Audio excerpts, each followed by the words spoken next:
Selamat pagi, selamat berjumpa kembali dengan saya untuk membahas materi tentang kendali dengan komputasi di mata kuliah Sistem Kontrol Digital. Saya share screen.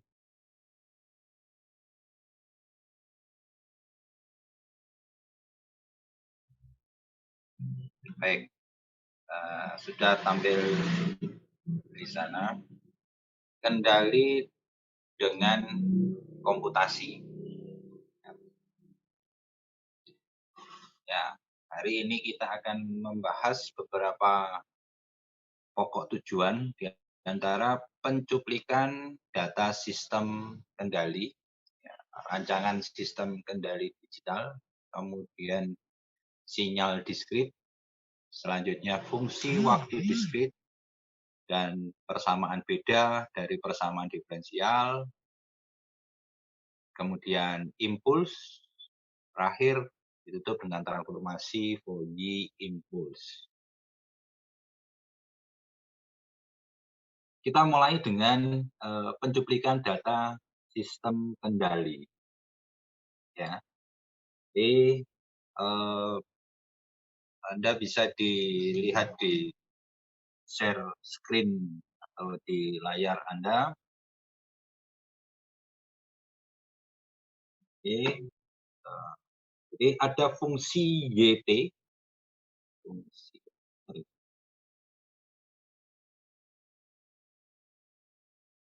ya.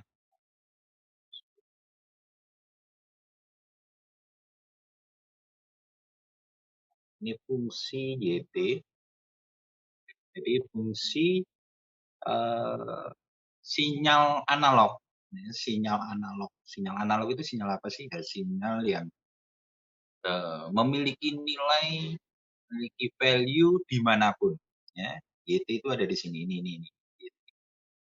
Ya, YT itu. Jadi Y ini adalah besarannya, ya, magnitude-nya. Jadi Y ini adalah magnitude-nya, kemudian T itu waktu.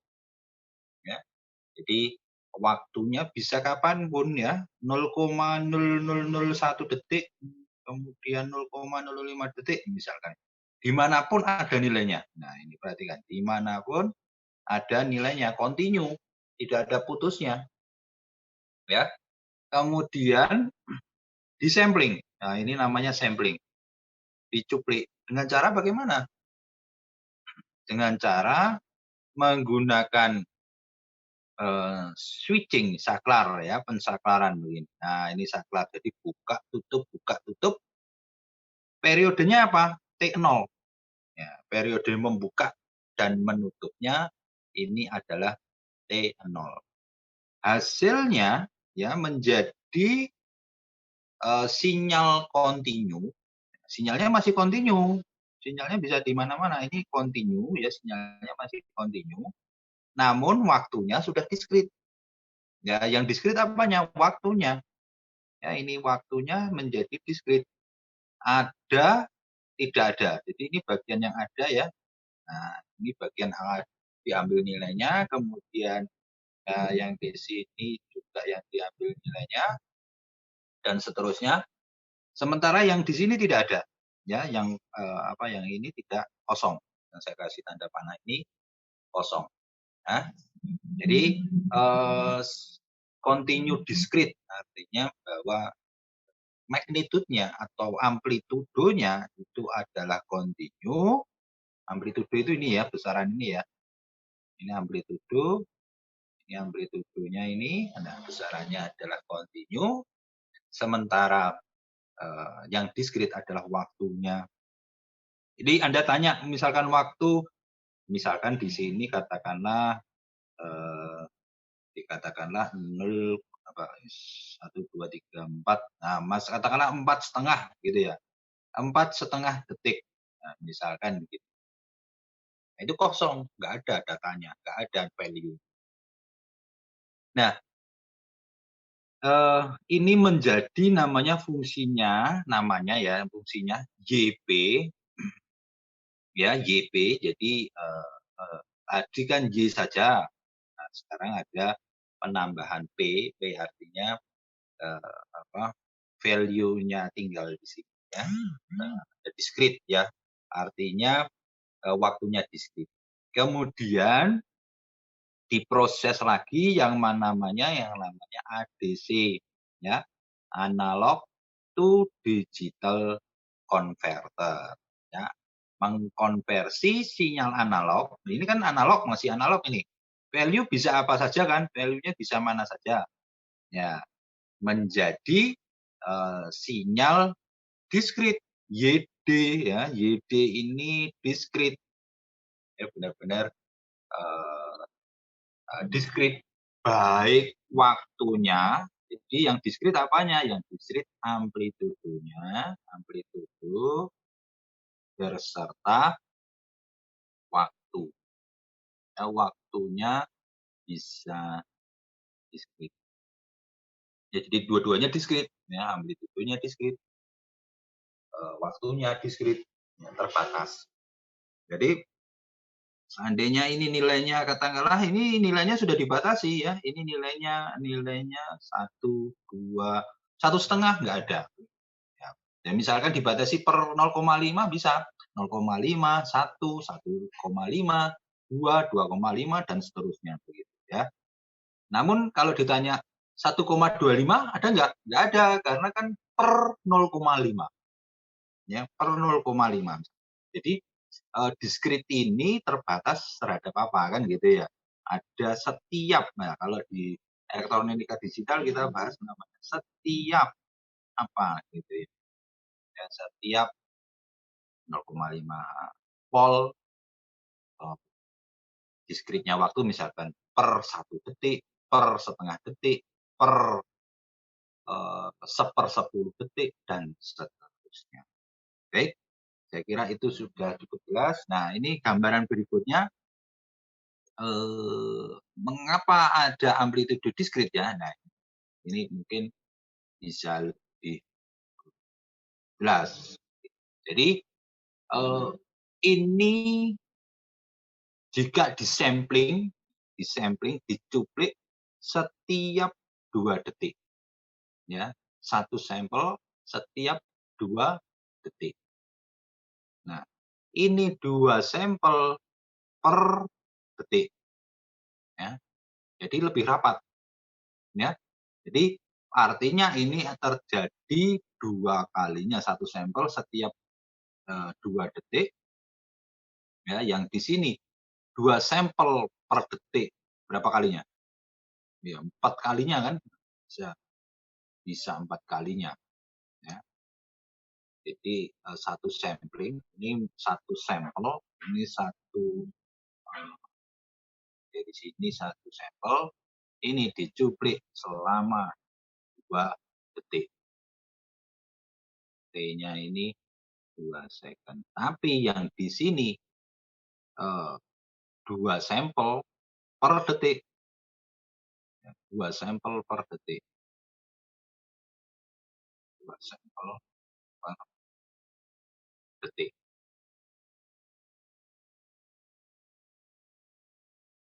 Baik. Oh, maaf. Jadi ini 2 kalinya ya, satu sampel 2 detik ya. Ini sebenarnya bahasanya jadi. Oke, nah ini 10 detik, ya 10 detik kita coba hitung. 1, 2, 3, 4, 5, 6, 7, 8, 9, 10. Ya.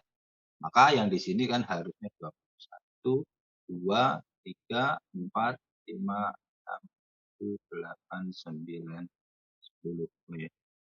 Oh ya, nolnya nggak dimulai dihitung ya. Ini total 10. Namun sampling yang di sini ya terjadi. Nah, di sini ada 2. Ya. Sehingga pencuplikannya kan ini, pengambilannya sesuai di sini. Ya, sesuai di sini. Kita urutkan, kalau diurutkan seperti ini garisnya kita terus. Nah, seperti ini kan. Nah, kalau kita tarik lurus, demikian kan. Nah, bandingkan yang di sini kita memiliki 6 pengukuran, 6 pengukuran ya. Sementara yang di sini kita memiliki 21 sampling ya, 21 cuplikan, 21 data ya. Jadi Anda lihat di sini, Anda lihat titik-titik merah, kelihatan enggak ini? Titik-titik merah di sini. Di garis ini ada titik-titik merah. Nah, titik-titik merah itu aslinya. Nah, sementara yang biru ini adalah yang terukur. Ya, coba Anda bayangkan, Anda bisa dibayangkan. Jadi, artinya apa? Semakin banyak sampel, ya, semakin banyak yang dicuplik, datanya atau sinyal tersebut hampir sama ya, meskipun tidak sama betul ya. Nah, tetapi Anda bisa membandingkan dengan yang asli, nah, dengan ini dengan ini, itu akan terjadi kemiripan. Oke. Nah, itu proses yang kita harus tahu bahwa di dalam sistem kendali komputasi ya kita harus mendigitize ya, mendigitalkan. Pengambilan sampel biasanya dilakukan secara berkala dengan waktu pengambilan sampel T0 oleh multiplexer ya, oleh multiplexer. Ya, jadi di sini diambil secara berkala. Nah, sampler ya, tugasnya mengambil sampling ya, menyampling, tugasnya menyampling. Pekerjanya siapa? Sampler. Ya, dengan waktu dasar. Nah, ini T0 ini waktu dasar. K ini apa? K ini jumlah waktunya, jumlah banyaknya ya, samplingnya. Ke berapa? Ke 7, ke 8, ke 9 dengan waktu dasar. Jadi di sini misalkan ini K-nya itu di sini. Ini 0, 1, 2, 3, 4, 5. Jadi ini K-nya, ini 5. K sama dengan 5 berapa nilainya? K sama dengan 7. Nah, jadi ini menghitungnya berapa kali K-nya bergerak pindah ya, hidup mati switch ya, switch.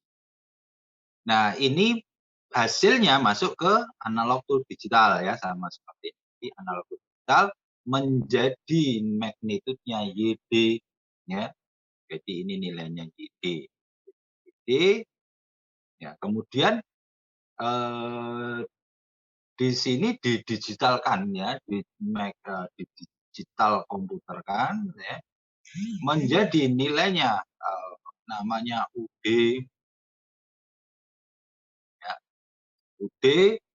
Nah, UD ini disampling lagi, disampler ya, oleh ditambah KT0 plus TR ya. Ya, otomatis ini menggunakan algoritma pemrograman. Dimasukkan data digital, dikirim ke unit prosesor pusat, di mana data keluaran dihitung menggunakan algoritma terprogram. Jadi ini didigitalkan ya, digital komputer ini melakukan memanipulasi artinya bisa mengolah data tersebut sehingga apa yang mau kita inginkan. Ya, jika sinyal analog diperlukan untuk aktuator, nah jadi jika ini perlu aktuator, maka ini harus dikonversi menjadi digital to analog converter. Nah, proses hasil dari digital to analog converter ini melakukan yang namanya hold, ya, tahan, agar muncul namanya sinyal ini hasil di respon untuk aktuatornya. Ya. Jadi jika sinyal analog perlu aktuator, ya data keluaran muncul melalui konverter digital to analog. Diikuti perangkat holder, ya, hold penahannya ini, perangkat penahan. Nah, ini jadi setelah digital analog harus ditambahkan holdnya. Hold itu ya bisa jadi berupa kapasitor, berupa rangkaian pasifnya, ya, agar bisa menghasilkan, karena kan data digital ini kan masih tegangan kan, ini masih berupa tegangan 5 volt, nah, terus habis itu hilang, ada lagi, hilang lagi, ada lagi, hilang. Maka diperlukan ada yang threshold-nya yang membuat yang menahan rangkaian. Oke. Nah, pencuplikan data pada sistem kendali untuk penyederhanaan sistem bisa dilihat pada blok diagram ini, ya. Jadi sistem kendali, yang namanya kendali berarti kan ada sebuah feedback, ya, ada yang namanya umpan balik nih, umpan balik yang balik, nah, kembali mempengaruhi masukan, masukannya. Kemudian disampling lagi, proses sampler seperti yang dijelaskan sebelumnya. Kemudian melakukan algoritma kontrol. Ya, algoritma kontrolnya bagaimana, ya? Bisa adjust, men-setting, ya, sebagainya. Prosesnya seperti itu. Oke. Nah, selanjutnya masuk ke samplernya, ya, sampler, ya, sinyal dari algoritma kontrol itu berupa UD, disampler lagi untuk mendapatkan hasil hold, ya, sehingga menjadi sinyal hasil kontrol. Nah, baru melaksanakan di aktuator. Ya. Aktuator ini kemudian dibaca lagi responnya. Bagaimana aktuatornya? Misalkan Anda mengendalikan motor gitu, ya. Motornya sudah jalan atau belum? Ya berarti ini harus ada feedback masuk sini. Motornya belum jalan, tambahkan tegangan lagi. Nah, masuk diproses, nah, baru jalan. Setelah jalan kemudian load, kan berarti dia pertama gini, ya, kayak motor gitu kan tarikannya itu pertama tidak langsung jalan, ya langsung lari kencang begitu kan. Ada yang namanya accelerator, jadi akselerasi percepatan. Kasih tegangan tetap terus, akhirnya kan dia tambah kencang. Nah, apakah seperti itu yang diminta, tambah kencang, tambah kencang? Ya tentu saja mungkin kalau di dalam motor dalam belt conveyor atau ya tidak diperbolehkan bertambah kencang, ya. Nah, ini harus menyesuaikan, maka harus diturunkan. Nah, ternyata tambah kencang, nah, kembalikan lagi datanya terus. Ya, jadi gini sebenarnya di sini seperti sensornya, tapi feedback itu berupa mata atau menjadi informasi kembali, ya, informasi balik masukan ke dalam data tersebut. Oh, ternyata terlalu kencang. Nah, dia akan mengolah, di sini kontrol algoritmanya akan mengolah untuk memperlambat. Ya, menahan, dan akhirnya mengurangi tegangannya sehingga motornya mungkin mulai turun. Nah, menjaga sebuah kestabilan. Ya, tadi kencang, terlalu kencang, turun, kemudian stabil.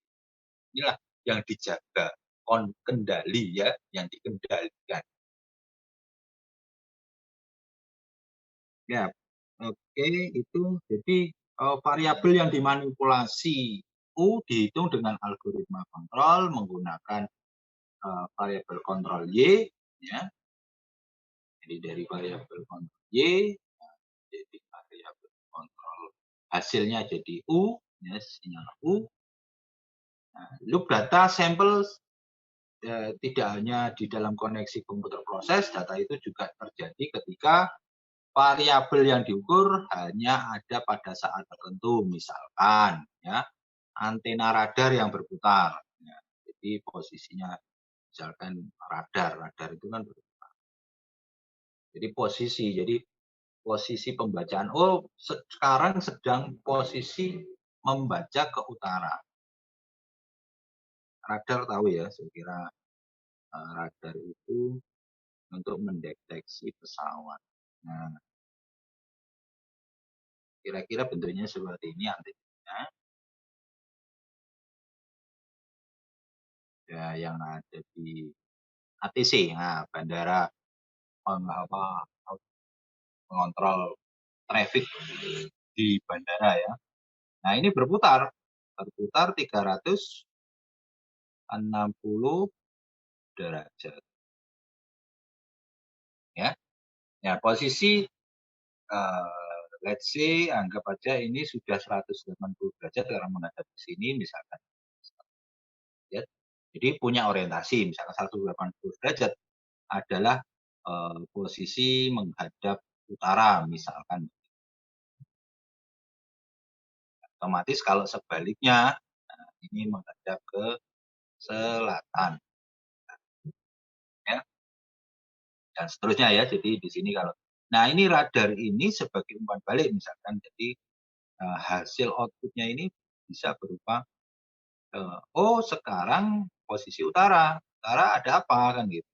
Adakah nanti kan di tampilannya radar itu di tampilannya dashboard layarnya kan ketika scanning dia melakukan seperti ini. Nah, ketika posisi ada di utara, nah ada pesawat mendekati di scanning, pesawat itu sudah hilang dari maksudnya tidak muncul lagi. Tapi kan ini proses berputar, kembali lagi dia sudah tiba-tiba ada di depan sini. Nah, depan situ. Scanning terus. Oke. Nah, itu tentang pencuplikan data sistem kendali. Nah, kita masuk ke rancangan sistem kendali digital. Ada beberapa tahapan dalam desain sistem kontrol digital. Yang pertama adalah informasi tentang proses dan sinyal. Kemudian struktur sistem kontrol, algoritma umpan maju dan kontrol umpan balik, kemudian penyaring noise filtering, kemudian kontrol umpan maju, forward ataupun feedback ya, dari aktuator. Ya, kita coba apa itu informasi tentang proses dan sinyal.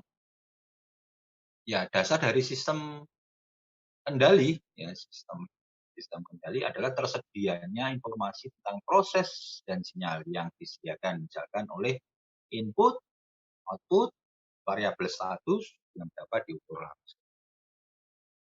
Kemudian model proses atau model sinyal dan perkiraan status proses sinyal. Jadi ada beberapa hal di tentang proses dan sinyal.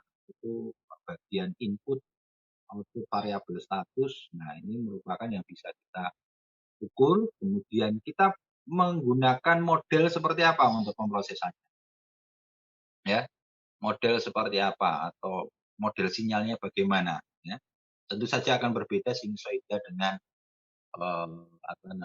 sinyal pulsa, ya, sinyal perkiraan status proses dan sinyal, ya, jadi ada estimasi bagaimana prosesnya. Selanjutnya model proses dan sinyal dapat diperoleh dengan metode identifikasi dan estimasi parameter. Ya, model dan proses dan sinyal itu dapat diperoleh dengan identifikasi, kemudian memperkirakan ya, parameternya dalam kasus model proses dengan pemodelan teoretik. Ya. Jadi secara teori itu seperti ini, ya, membuat blok-blok begitu. Nah, ini modelnya begini. Kita mengacu modelnya siapa yang pernah melakukan dan sebagainya. Ya, variabel keadaan yang tidak dapat diukur dapat direkonstruksi oleh pengamat atau penduga. Ya, penduga status ini, Pak. Ya, state ya. Predicted, state predicted ya, status dugaan ya menjadi pengamat kemudian menjadi status dugaan. Oke, untuk yang struktur sistem kontrol ya bergantung pada prosesnya dan setelah pemilihan variabel manipulasi dan variabel kontrol yang sesuai, struktur sistem kontrol harus dirancang dalam bentuk misalkan sistem kontrol input atau output tunggal, kemudian sistem kendali yang saling berhubungan, sistem kontrol multi input atau multi output, ya. Kemudian sistem kendali terdesentralisasi. Apa itu terdesentralisasi? Materi sebelumnya kita sudah kita bahas ya. Jadi ada beberapa hal dalam variabel manipulasi dan dalam variabel manipulasi sistem kontrol ya. Nah, di sini ada Anda perhatikan sistem kontrol inputnya atau kendalinya atau kontrol multi input, multi output. Ya, mana yang menjadi aspek ya, aspek fokus dari sistem kendali. Yang sederhana ya tentu saja yang paling atas ya, kontrol input atau outputnya tunggal. Atau saling berhubungan, ada dua sistem kendali yang saling berhubungan. Ini ada kendali A, sistem kendali A, kemudian ini sistem kendali B. Nah, ini saling connected, saling berhubungan, mempengaruhi gitu ya. Hasil A, nah ini akan mempengaruhi B, tentu saja B juga akan memberi kontribusi ke A. Ya. Sistem kontrol multi input, multi output, ya ini ada banyaknya atau kontrolnya dan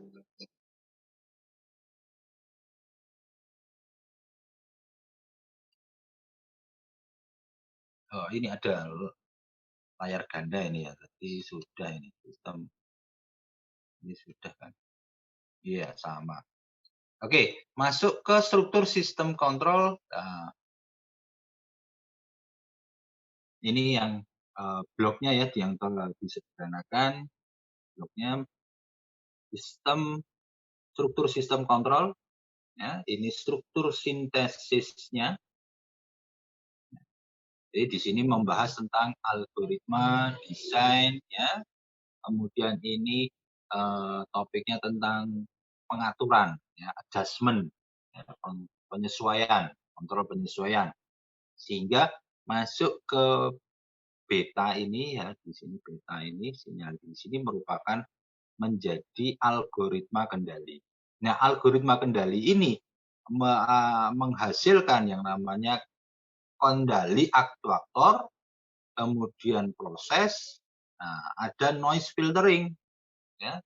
Jadi kita harus tahu ini kita itu membahas yang mana. Oh, noise filter, oh bahas proses, oh bahas algoritma kendali, ya, ya ataupun model, ya ini. Nah, jadi ada beberapa hal aspek yang di sistem kendali berkaitan dengan komputasinya ya. Kemudian kita juga bisa bahas di state estimasi, estimasi status ya, proses sinyal model ya.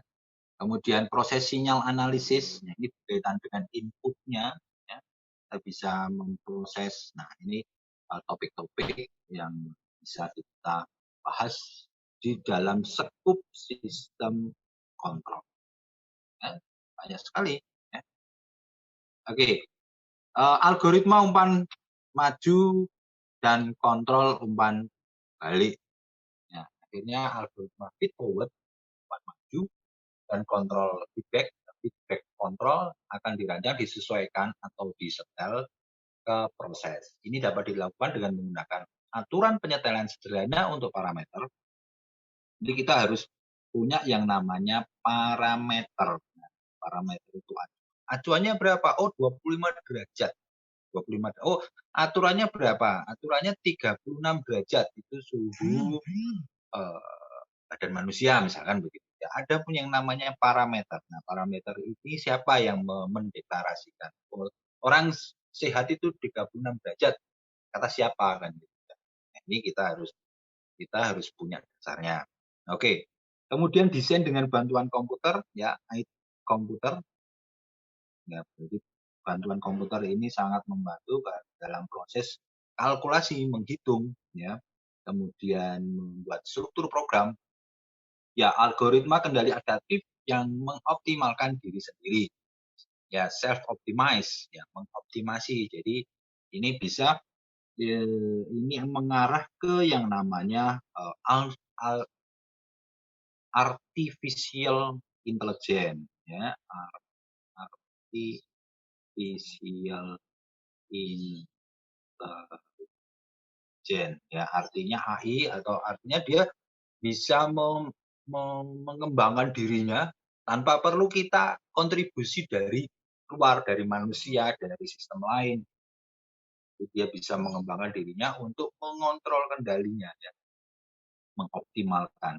Karena beberapa algoritma kontrol dengan properti berbeda, biasanya tersedia mereka harus dibandingkan. Ya, jika misalkan kita punya library atau database, ya, mereka harus bisa menyesuaikan, memilih yang mana yang sesuai dengan kondisi atau persyaratan. Menyaring noise frekuensi tinggi yang menjemari variabel yang dikontrol dan tidak dapat dikontrol. Harus disaring dengan filter analog maupun yang digital. Jadi ini bahasan noise juga menjadi presidensial atau penting, ya, urgent karena ya, yang namanya kendali, namanya sistem kendali itu jangan sampai tidak bisa terkendalikan atau uncontrol gara-gara, nah, penyebabnya adalah gangguan. Ya, gangguan itu atau noise, derau. Derau itu banyak sebabnya, bisa dari internal maupun dari eksternal. Ya. Kontrol umpan maju atau umpan balik dari aktuator. Ya, bergantung dari konstruksi aktuatornya. Ya, jadi macam apa namanya, misalkan motor begitu ya, motor DC. Sama-sama motor DC, tapi mungkin dimensi atau spesifikasinya berbeda. Ini sudah mempengaruhi dari sistem kendali. Jadi ini motor A, motor B, nah, dengan spek misalkan katakanlah ini misalkan sama-sama RPM-nya sama-sama nilainya sama. RPM A sama dengan RPM atau RPM itu radian per menit, ya. Ini putaran ya, artinya putarannya dalam perputaran ini sama saja. Namun jika apa namanya, di sini ada torsi bisa jadi berbeda. RPM-nya tinggi tapi torsi rendah, ataupun di sini torsinya yang di sini tinggi, yang di sini yang B ya. Atau arusnya, ya misalkan arus sumber sumber tegangannya, sumber tegangan, sumber arus, ya, konsumsi arusnya. Kenapa arusnya berbeda? Karena ini biasanya torsi yang lebih besar itu mengkonsumsi arus yang apa banyak, ya, arusnya banyak. Meskipun tegangannya sama, tetapi mungkin arusnya banyak. Ya, kaitannya dengan mekanik, ya, dengan mekanik dikaitkan dengan magnet. Nah, besaran flux medan magnet. Nah, ini pengaruh kan. Kemudian bending, lilitan. Nah, lilitan yang ada di dalam rotor dan lain sebagainya. Jadi apa? Ini terkait dengan Jadi algoritma kontrol untuk proses tersebut harus disesuaikan dengan kontrol aktuatornya, ya. Aktuatornya A, ya, ya bisa disamakan dengan aktuator B, ya. Ini menjadi catatan Anda perhatikan dalam apa, dalam pengendalian sistem pengendali pengendalian sistem pengendali digital. Oke, kita masuk ke sinyal diskrit ya, kita lebih fokus lagi, lebih dalam lagi bahasan tentang pembangkitan sinyal waktu diskrit termodulasi amplitudo melalui saklar dengan durasi H dan waktu pengambilan sampel T0.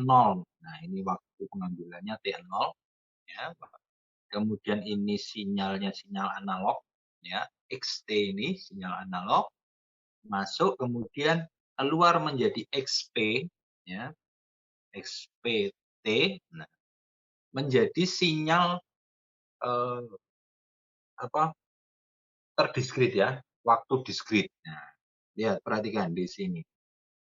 Jadi cuplikan T0, 2 kali T0, 3 kali T0.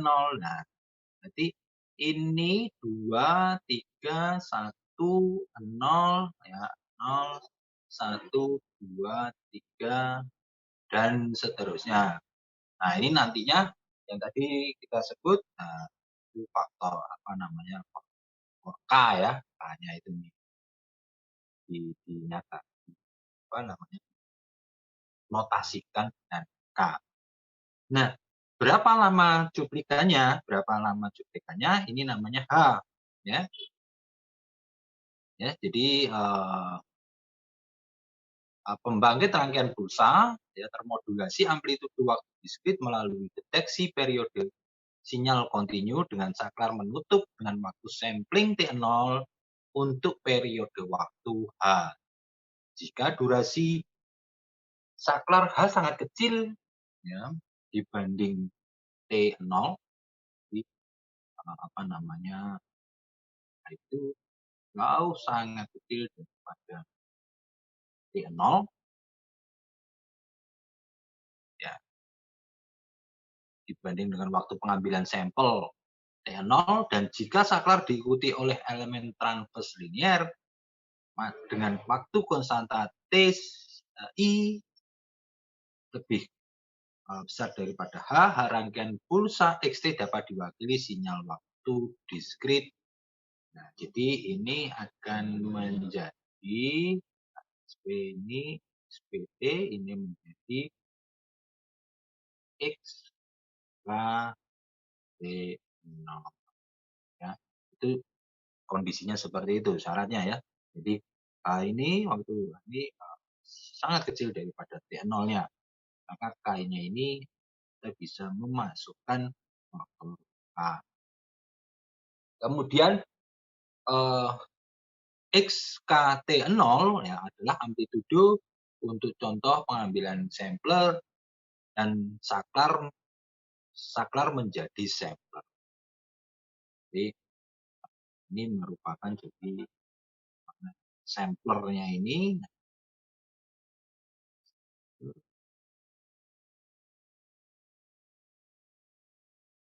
adalah amplitudo untuk pengambilan sampel ya, proses pengambilan sampel kapan kapan pengambilan pertama, kedua, ketiga, dan seterusnya. Ya, sinyal diskrit ya namanya diskrit itu kan terputus-putus ya, terbatas ya. Setiap ya, diskrit itu setiap terputus-putus. Sinyal diskrit dikuantisasi dalam amplitudo atau waktu ya, dengan sinyal kontinu mendeskripsikan nilai amplitudo untuk setiap saat. Dan sinyal diskrit hanya berisi nilai amplitudo diskrit untuk titik waktu diskrit. Ya, jadi makanya ini apa seharusnya nanti setelah itu kan kita masih proses lagi yang namanya proses kuantisasi. Nah, kuantisasi atau mendiskritkan nilai amplitudonya. Tadi yang tahap ini kan sudah mendiskritkan waktunya, ya, mendiskritkan amplitudo. Sehingga hanya waktu diskrit yang menjadi consider, ya, pertimbangan. Terdiri dari deretan pulsa pada titik waktu tertentu. Kuncinya pada seberapa sering sinyal waktu diskrit dapat ditemukan, ya, ini kan kuncinya di T0-nya ini kan. T0-nya ini seberapa sering dapat ditemukan, dihasilkan untuk mengambil sampel kontinu pada interval waktu yang konstan. Ya, jadi nanti kalau proses samplingnya semakin tinggi, maka semakin bagus, semakin baik hasilnya. Konsekuensinya apa? Ya tentu saja nanti pemrosesan juga datanya makin banyak, ya bisa jadi akan mempengaruhi performa, ya, akan memperlambat proses. Kan datanya banyak, berarti dia akan banyak memproses data. Oke, itu bahasan ke depan nanti. Next, ya. Ini sudah. Kemudian, nah, pulsa tunggal dari rangkaian dapat dimodulasi dalam beberapa cara tergantung dari nilai masing-masing dari sinyal. Amplitudo pulsa, lebar pulsa, dan modulasi frekuensi pulsa dapat dibedakan. Nah, kita bisa menggunakan amplitudonya, kemudian lebar pulsanya. Ini misalkan ini amplitudonya, ini amplitudonya, ataupun lebar pulsa, ini amplitudo, ya, jadi ini, ataupun dan modulasi frekuensinya, frekuensi ini bisa jadi lebar, merapat, merapat, lebar, nah, ya, merapat lagi. Nah, modulasi frekuensi, ya. Untuk sistem kontrol digital modulasi amplitudo pulsa biasanya menarik, terutama untuk kasus ketika tinggi pulsa sebanding dengan nilai sinyal kontinu. Ya, ini kita lihat model, ya, kasus di aktuatornya. Kalau amplitudonya itu berdasarkan amplitudo pulsanya, ya, berarti kan tinggi rendahnya amplitudo. Nah, tinggi rendahnya amplitudo, ya, amplitudonya. Jadi bisa jadi ini besar, kecil.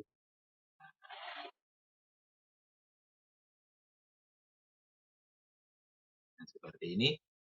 Ini untuk kasus-kasus, ya, atau case yang di mana tinggi pulsa sebanding dengan nilai sinyal kontinu, outputnya nanti di kontinu itu relatif dihubungkan dengan pulsanya, ya, dengan amplitudonya. Atau misalkan motor DC itu, ya, kalau tegangannya ditinggikan, maka dia akan menambah arus, menambah daya putaran. Berbeda dengan motor sinkron atau motor yang lain yang harus menggunakan frekuensi, ya, lebar. Misalkan dengan lebar pulsanya itu case-nya akan berbeda, ya, dengan aplikasi yang kita pakai. Jadi bagaimana input kemudian output-nya kita harus penyesuaian, ya, disesuaikan. Oke. Next kita masuk ke bahasan kembali lagi ke sinyal diskrit. Jika durasi saklar sangat kecil dibanding pengambilan sampel T0 dan jika saklar diikuti oleh elemen transfer linear, konstantanya waktu T1. Oh, ini sudah kita sampaikan tadi, ya. Nah, ini dalam bentuk tertulisnya seperti ini.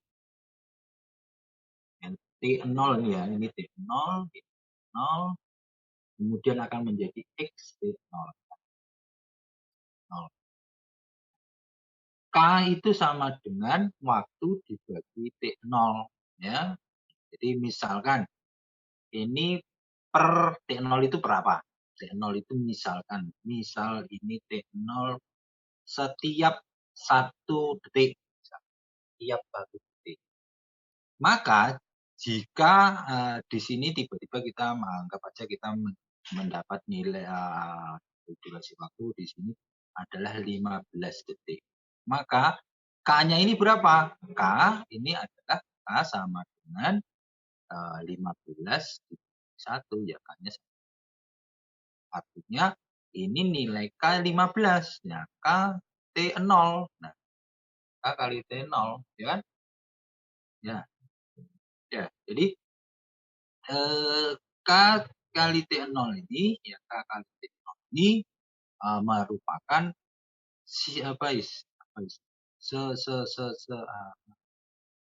senilai ya senilai dengan T. Sekarang kalau T0-nya setengah detik, bagaimana T0-nya setengah detik? 0,5 ya, 0,5 second. Kita misalkan ini 15 detik. Nah, T-nya ini 15 detik. Di titik ini 15. Nah, berarti K-nya berapa? Ya, K sama dengan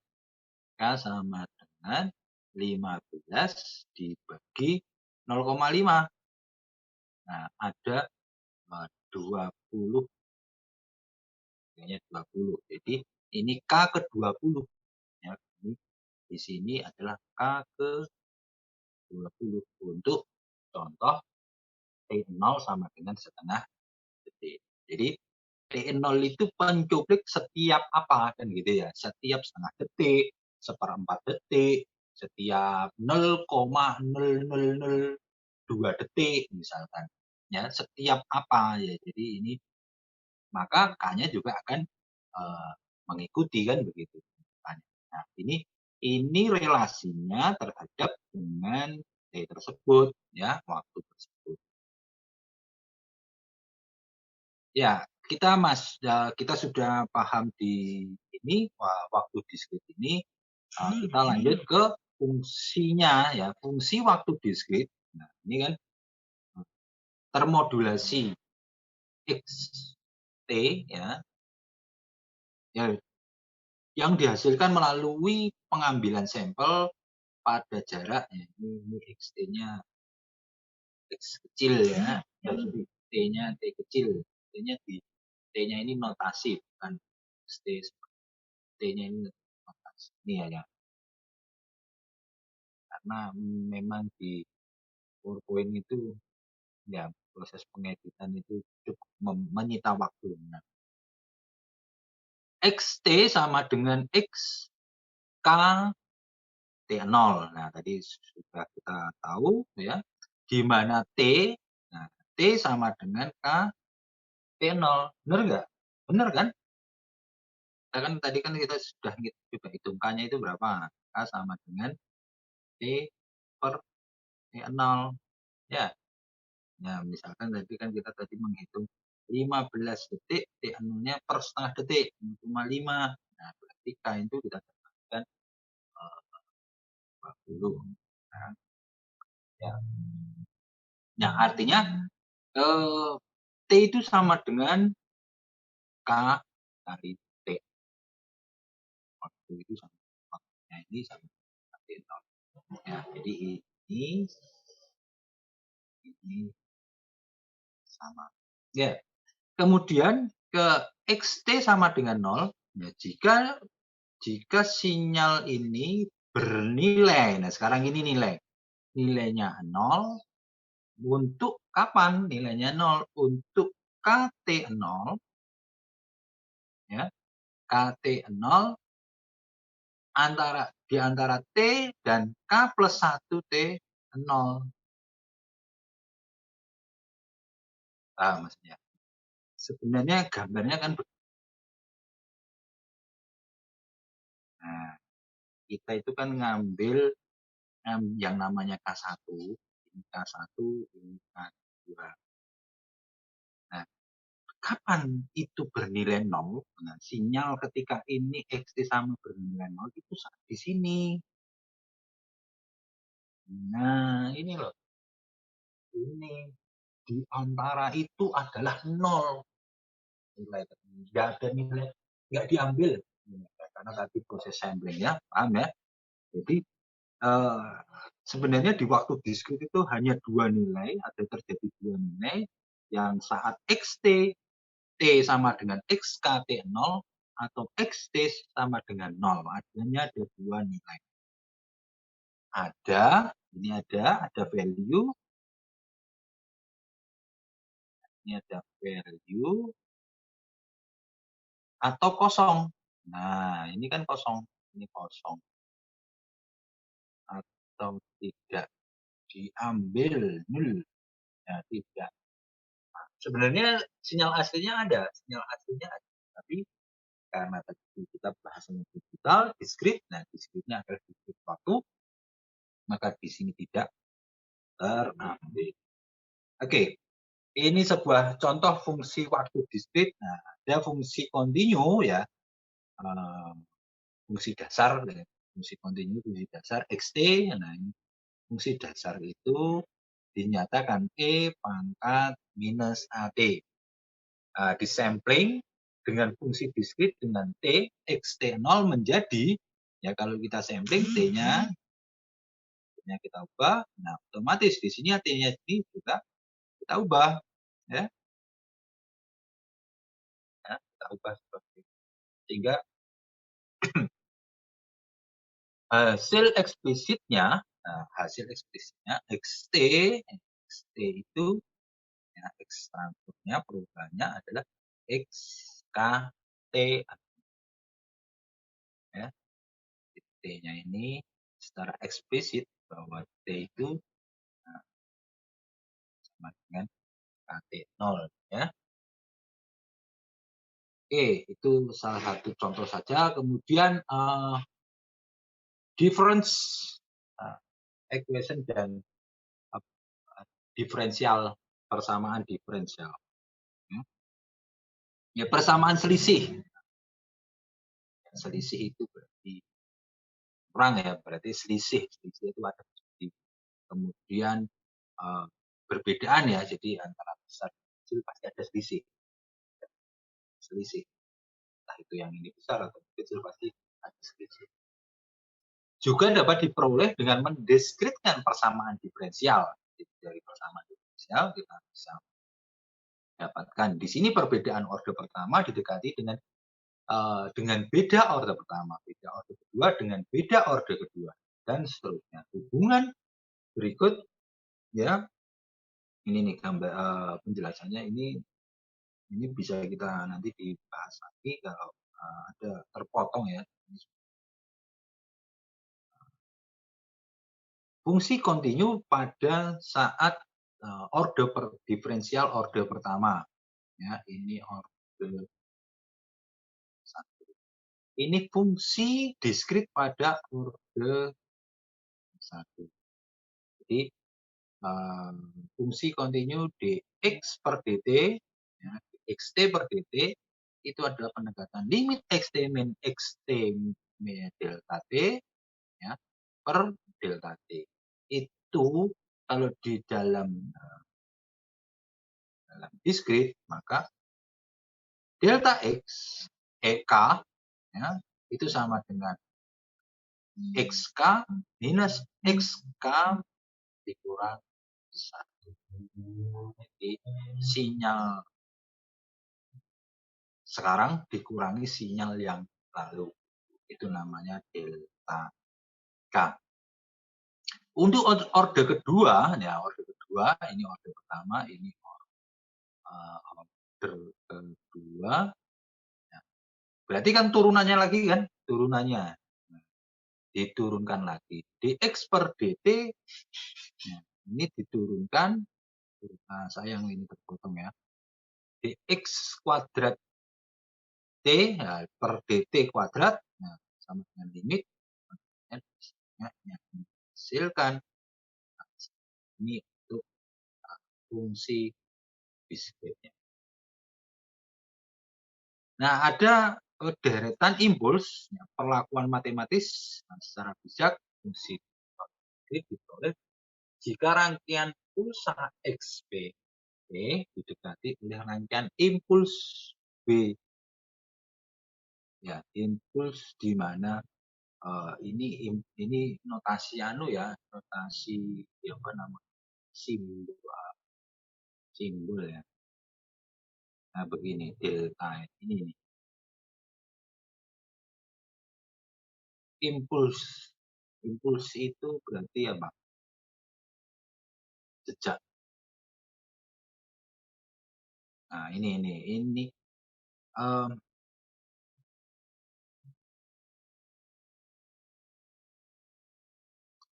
impuls itu nilainya 0 saat T tidak sama dengan 0. Nah, di mana ya? Di sini. Nilainya ini itu tak impuls itu hanya satu jejak. Terus. Nah, pada saat T sama dengan 0. Nah, lainnya dia 0 semua. Sesaat. Nah, begitu. Yaitu ya delta T untuk integralnya sama dengan 1 T. Jika durasi saklar sangat kecil, sangat singkat sekali, ya, dibandingkan dengan waktu sampel, ini simbolnya T0 ini ya, T0 ya. T0 pulsa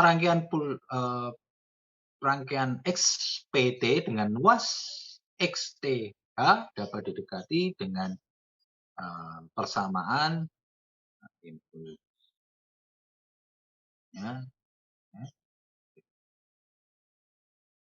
impuls theta dengan XPT itu sama dengan XTH per 1 detik ya, sigma K0 sampai dengan tak terhingga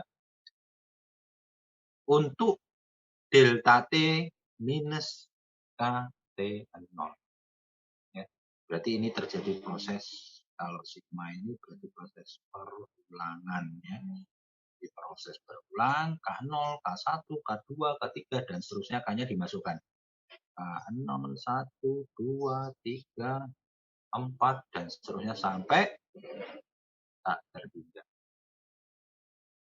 Oke, masuk ke transformasi Fourier impuls. Ya, kalau transformasi Fourier gimana? Ya, untuk durasi saklar terbatas, limited ya saklarnya, waktunya batasi ya. Ada nilainya kan begitu.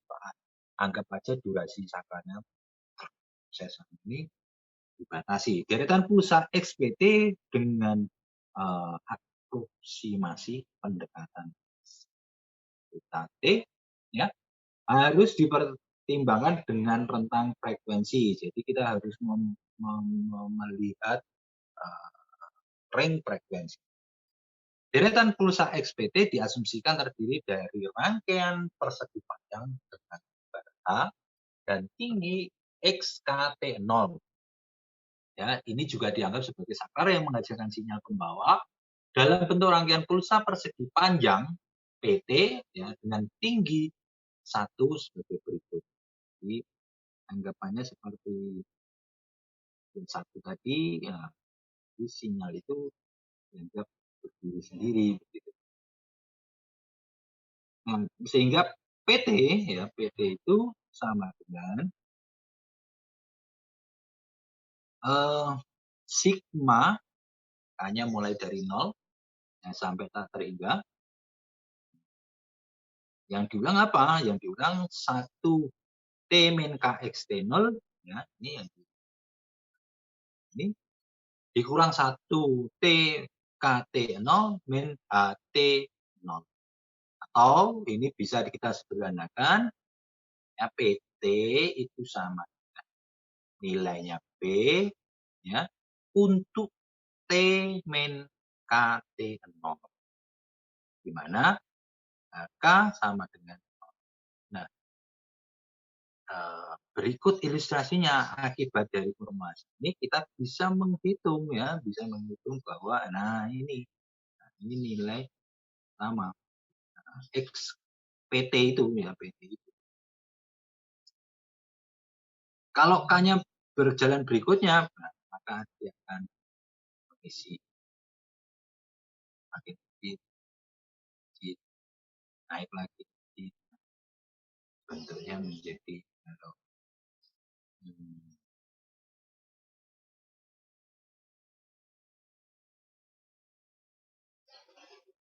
ini seimbang ya, kanan kiri ya, kanan kiri seimbang. Ya tadi ada proses di sini sigma penjumlahan X0 P min KT 0. Nah, nilainya akan ada yang maju di sini, ada yang di sisi sebaliknya. Oke. Untuk durasi saklar yang sangat kecil, kalau tadi durasi yang terbatas, untuk lebar pulsa kecil,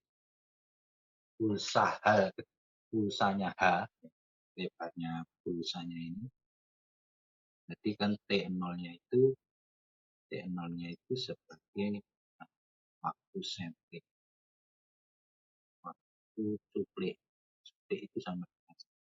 Nah, itu kan lebarnya. Jadi saat nutup saklarnya ini, saat nutup, berapa lama nutupnya ini, kemudian membuka kembali. Di dalam sinyal kan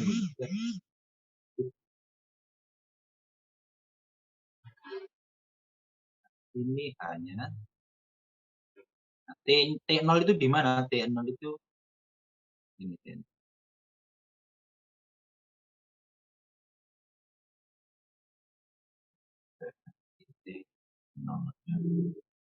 Kan begitu kan? KT0. Nah, ini berarti T0 kedua, ini ke 1, ini kedua. Ya. Jadi yang dimaksud H itu ini ya, lebar pulsanya lamanya. Ya, XPT, nah ini dinyatakan XPT sama dengan sigma untuk nilai KT0 ya, di mana nilai ini KT0 itu di dalamnya adalah 1 T min KT0 dikurangi 1 T min KT0 min H T0. Ya, itu untuk mendapatkan XPT-nya.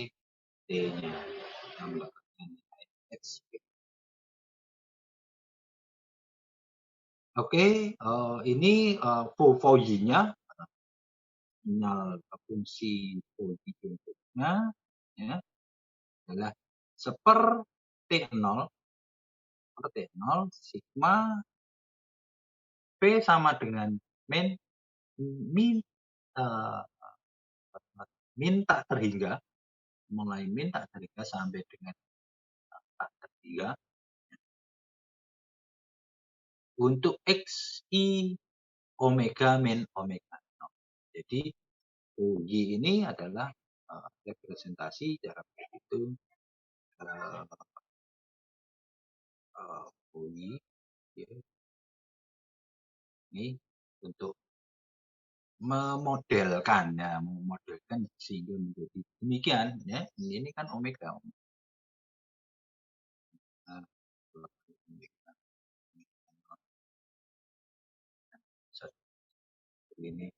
Ini rentetan frekuensi, kemudian ini magnitudenya, besarannya ya. Besarannya itu amplitudonya frekuensi itu, kekuatannya masing-masing mengalami perubahan. Baik, materi kita hari ini cukup sampai di sini. Jika ada pertanyaan, silahkan berikan komentar.